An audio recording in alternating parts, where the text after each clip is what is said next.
Muy buenos días muchachos, vamos a continuar en este video con el intestino grueso, ya es la porción final del sistema digestivo, ya casi acabamos. Pongan mucha atención, es bastante información. El intestino grueso también se le puede denominar colon, repito, es la porción final del sistema digestivo y tiene funciones tanto absortivas como de excreción. Mide aproximadamente 1.5 metros de largo y se divide en varios segmentos que son el colon ascendente, el colon transverso, el colon descendente y esta porción en S antes del recto es el colon sigmoides y finalmente el recto. El apéndice es un órgano extra, es un órgano que no es más que un remanente fetal, embrionario del desarrollo. Se ha visto que tiene funciones inmunológicas, ya que participa en la producción de inmunoglobulinas A sobre todo. Sin embargo, no tiene una función vital como tal. Es por eso que se puede extirpar durante una cirugía. Lo importante que tenemos que saber del apéndice es que ahí en el punto donde converge el ciego con el orificio del apéndice es en donde convergen las tenias. Las tenias son unas fibras musculares longitudinales que atraviesan a todo el intestino. Es esta cinta blanca que está ahí. Otra cosa que tenemos que conocer del intestino grueso es que para su estudio anatómico lo vamos a dividir en base a las curvas que da. Primero que nada, pues es el colon ascendente, el cual se dobla a la altura del hígado, por eso se le denomina curvatura hepática, y es bien importante recordar eso siempre porque hay problemas de colitis que se pueden incluso llegar a confundir con problemas hepáticos o de la vesícula. Luego tenemos la curvatura esplénica a la altura del vaso y finalmente la curvatura sacra a la altura, pues como el nombre lo dice, del hueso sacro en el colon sigmoides. La estructura en general del intestino grueso pues es que es más voluminoso que el intestino delgado. Repito, en toda su longitud está recorrido por estas cintas musculares longitudinales que se llaman tenias y estas se van reduciendo conforme va avanzando el intestino grueso. Desde el colon ascendente, transverso y descendente van a ser tres tenias, tres cintas diferentes, mientras que en la porción del colon sigmoides van a ser dos nada más y en el recto ya no va a haber ninguna tenia. El recto depende únicamente de su musculatura interna y no de la musculatura externa que le proporcionan las tenias. Y entre tenia y tenia vamos a encontrar unas estructuras saculares, como unas bolsitas, como las bolitas de chorizo, que se llaman austras. Las austras son esas curvaturas que podemos ver, esas como marcas que dividen al intestino grueso en varias bolsitas. Mientras que la tenia es la musculatura longitudinal que podemos ver en medio. Las funciones de intestino grueso como tal es la absorción de agua, la secreción de moco y el transporte y la evacuación de las heces, y funciones que puede realizar gracias a que tiene una gran capacidad de almacenamiento, de distensibilidad y que tiene una musculatura bastante fuerte el intestino grueso. Al igual que las demás porciones del tubo digestivo, el intestino grueso también está constituido por varias capas. La capa más interna es la mucosa, que es gruesa, con pliegues longitudinales, y vamos a encontrar una gran cantidad de células caliciformes que se encargan de secretar moco.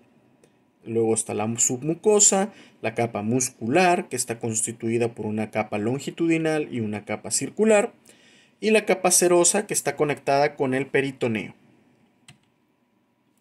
La irrigación sanguínea del intestino grueso está dada por los plexos mesentéricos, que estos a su vez son ramas de las arterias y venas celíacas, que a su vez son ramas de la arteria aorta y de la vena cava.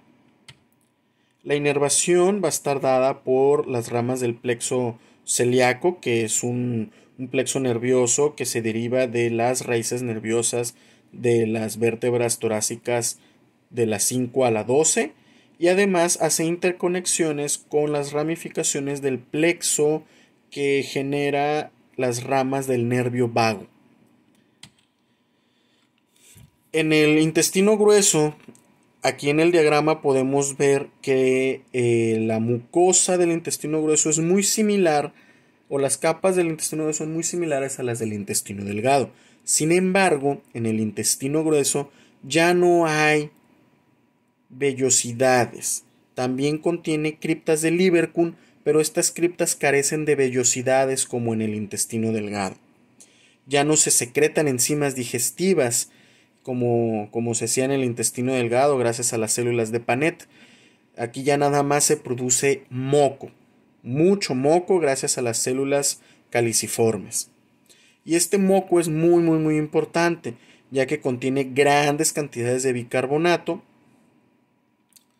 y su secreción está mediada en base a la regulación nerviosa que proviene de los mismos plexos celíacos. Vamos a insistir un poquito con el moco. El moco tiene todas esas funciones. Protege contra las excoriaciones, que son lesiones internas que pudiera provocar la misma materia fecal. El mismo moco es quien mantiene a la materia fecal unida para para evitar que nos dé diarrea. También protege contra la alcalinidad del medio fecal. Hay que recordar que el quimo, cuando lo teníamos en el estómago, era muy ácido, tenía un pH de 0.8. En el intestino delgado, desde el duodeno, lo hemos venido alcalinizando para evitar lesiones por la acidez. Sin embargo, una vez que ya llegó aquí al intestino grueso, ahora es demasiado alcalino y ocupamos un medio de defensa contra esa misma alcalinidad, el cual es el moco. Y también sirve como un antibacteriano. Se ocupa de un antibacteriano potente en el intestino grueso, pues para evitar infecciones producidas por la propagación de las mismas bacterias que existen dentro del intestino grueso. Estas bacterias son las que se encargan de terminar de metabolizar los productos de desecho o aquello que no se absorbió, aquello que contenía el quimo y que no se absorbió en el intestino delgado. Las bacterias que están en el colon se lo van a empezar a comer y los productos de desecho de estas bacterias es lo que a su vez al final genera a la materia fecal. Y es por eso que necesitamos de un antibacteriano para que esas bacterias que normalmente viven en nuestro intestino grueso no nos vayan a producir una infección. El colon posee dos tipos de movimientos que son parte de la peristalsis. En general, recuerden que todos los movimientos de todo el intestino, de todo el tubo digestivo, se llaman peristalsis. Pero en el caso del colon, dado que son movimientos un poquito más específicos, los vamos a dividir en dos: en los movimientos de segmentación y en los movimientos propulsivos. Los movimientos de segmentación son aquellos movimientos pequeños en los que la materia fecal va avanzando de 2.5 centímetros en 2.5 centímetros. Esto es cuando cada austración del intestino grueso hace este movimiento como de gusanito que ya hemos visto antes, como un movimiento de las bolitas de chorizo, en la que una austración, aquí las ondas segmentarias vemos como una parte, como una austra se contrae para mandar la materia fecal a la siguiente austra y así sucesivamente. Esos son los movimientos de segmentación y son los que llegamos a escuchar y que decimos que nos está gruñendo la panza. Pues no es la panza, lo que está gruñendo esos como murmullos que se escuchan son los movimientos de las ondas segmentarias del colon. Y tenemos los movimientos propulsivos o de masa. Estos movimientos propulsivos son muy escasos, casi no suceden durante el día, suceden si acaso de 2 a 3 veces. Y estos movimientos propulsivos lo que hacen es que son movimientos en segmentos grandes. Hasta 20 centímetros se pierden las austraciones de manera temporal para que de un solo movimiento, de manera abrupta, se mueva toda la materia fecal toda esa distancia. Y esos movimientos de propulsión son los que hacen que la materia fecal se mueva y que nos produzcan las ganas de ir a defecar. Los movimientos de propulsión o de masa son esos que decimos que son los torsones que nos dan antes de que nos den ganas de ir al baño.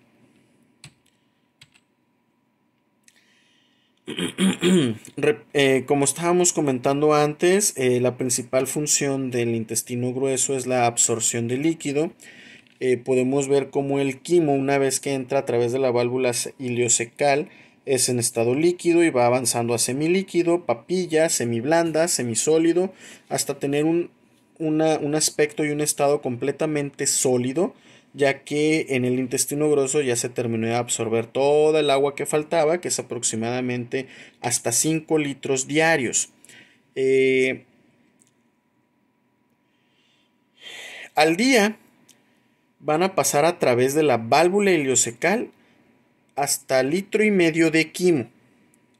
Y de ese 1,5 litros de quimo se va a absorber la mayor cantidad de agua posible, que dependiendo de la alimentación y de la ingesta de líquidos de la persona puede variar desde 750 mililitros hasta 5 litros diarios.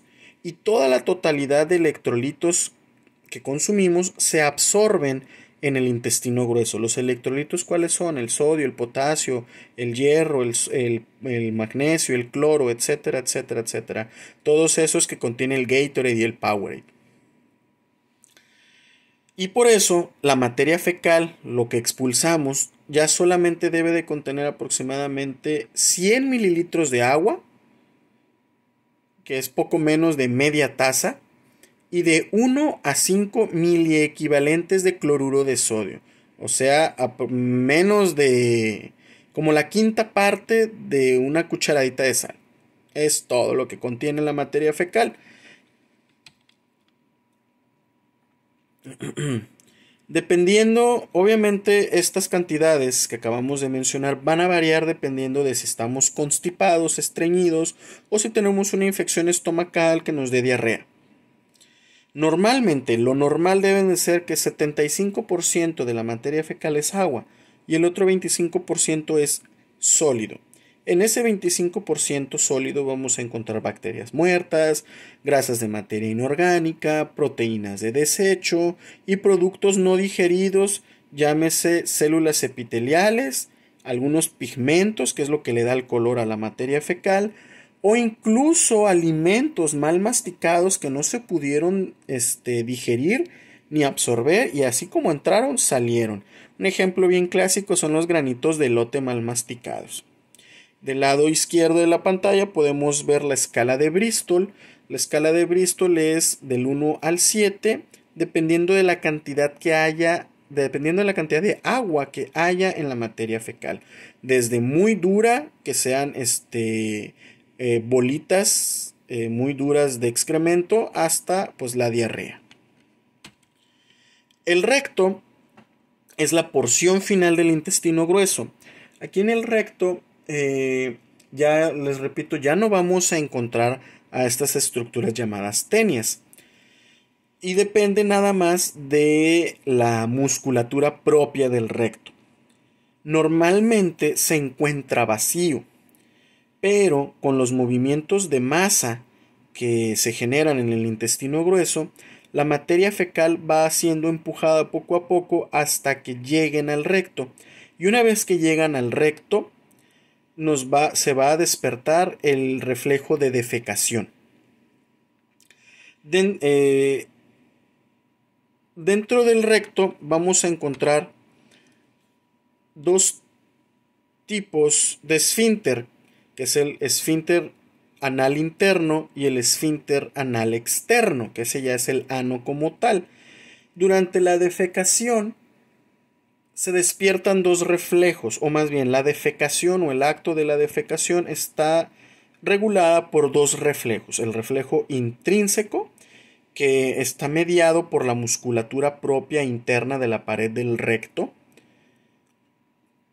y se trata de una serie de ondas peristálticas desde el colon descendente para que una vez que gracias a los movimientos de masa que llenaron al recto con la materia fecal, la onda propulsiva que viene desde el colon descendente la empuje aún más y se despierte el reflejo de defecación.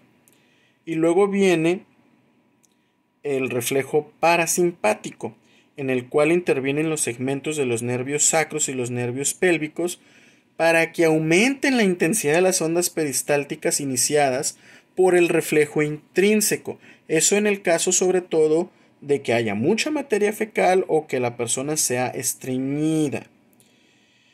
Vamos a hablar un poquito de los esfínteres. El esfínter anal interno es un esfínter anal, es un esfínter fisiológico. Lo podemos ver aquí en el lado izquierdo de la pantalla. Como ya lo hemos venido mencionando, al igual que el esfínter esofágico inferior, el esfínter anal interno es un esfínter fisiológico, lo que quiere decir que no sirve para nada. No hay una estructura como tal que digan ustedes, este es el esfínter. Las estructuras musculares que se encuentran ahí al final de la porción final del recto, una vez que detectan la presión provocada por la presencia de la materia fecal dentro del recto, hace que este esfínter se venza, lo que despierta pues el reflejo de la defecación y que nos haga ir a evacuar. Por eso existe también el esfínter anal externo, el cual es como tal el héroe de la película. El esfínter anal externo es un esfínter constituido por tres músculos de tipo estriado, que quiere decir que son voluntarios. Por lo tanto, este sí es un esfínter anatómico, es un esfínter voluntario y es el que evita pues que nos dé incontinencia fecal, ¿no? Que se nos salga la popó así nomás. Y es un esfínter que está constituido por tres músculos muy importantes que se tienen que aprender, muchachos. Esos músculos son el músculo retractor del ano, el músculo recto uretral y el músculo elevador del ano. Esos tres músculos son indispensables para la formación del esfínter anal externo y son los que se encargan, repito, pues de que no nos dé incontinencia fecal. Y eso es todo, muchachos. Con esto finalizamos el curso del sistema digestivo y finalizamos pues también el último tema del cuatrimestre. Muchas felicidades por terminar. Cualquier duda, cualquier comentario o cualquier otra cuestión, vamos a tratarlo, ya saben, a través del grupo de WhatsApp o el foro en la página de Classroom. Adiós.